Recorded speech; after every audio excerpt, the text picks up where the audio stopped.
So class, originally this was supposed to be like my Griffith didn't do anything wrong video. But to be honest with you, I would rather die on a hill that I actually truly stand for than die on a hill I know nothing about.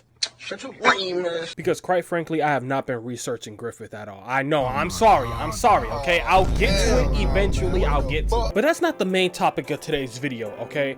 The main topic of the video is getting into why I have such a big ass beef with Solo Leveling. But before I start to get into like, you know, my main point, I am not going into this video shitting on the anime. Alright? Before anybody goes into the comment section and start writing out your biblical article, just hear me out for a second before you even enter that comment, okay? Because truly, when I actually decided to sit down and watch this anime, I was already going in with the exception of just, alright, this is just gonna be like just everything that I expected, everything that I've heard, word from ear to ear. And to be honest, with the first 4 episodes, I was actually pleasantly surprised. And here's where my beef actually starts. Because I don't think people actually truly talked about this. And I've seen like a bunch of people talking about Solo Leveling and why they don't like it.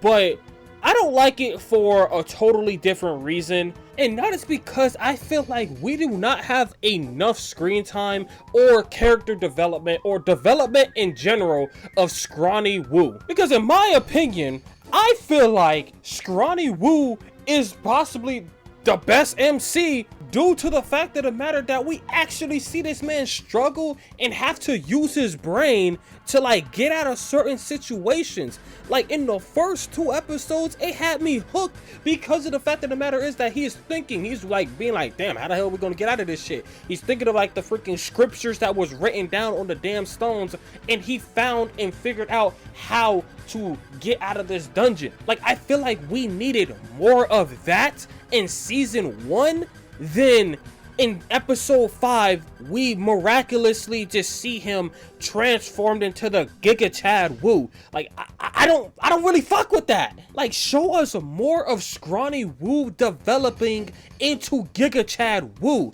I feel like that should have been like the main point of season 1, to see him develop into what he becomes in episode 5, which is the Giga Chad. Like literally in episode 4, when he got out of the freaking dungeon and we see him in the scrawny form, and then all of a sudden in episode 5 he's just transformed? What? Like you would have saw this shit and probably thought that it was a time skip or something, but no, this is literally the same character that we saw in the last episode. How? Like this is what I mean by like the development is not there. It just skipped straight to the point.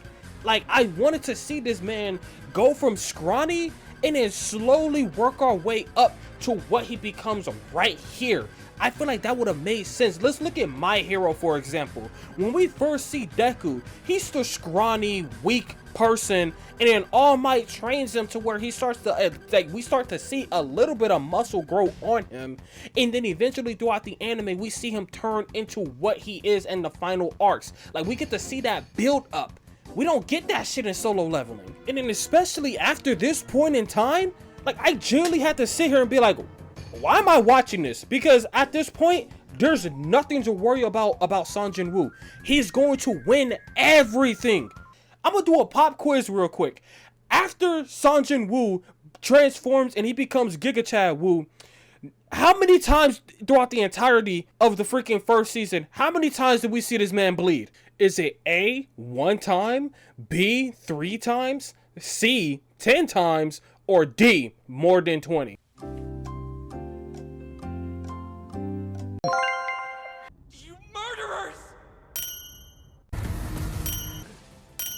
Like, that's what I mean. Like, I feel like in season 1, we should have been seeing the growth. We should have been seeing this man struggle way more than what he did in season 1.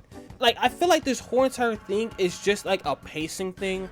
because I feel like everything just escalated way faster than what it originally should have been. Like I said, I feel like Scrawny Woo should have had way more screen time with most of these fights. I feel like most of these fights would have been way more impactful with Scrawny Woo than Giga Chad Woo. In my opinion, again, I feel like we should have started to see like a semblance of Giga Chad Woo in episode like 8, and then around like 10 leading up to the Egress fight, that's when he does like the transformation to where he turns to the Giga Chad. Is it just me? You know, I know it's just me, because people are just gonna be like, nah.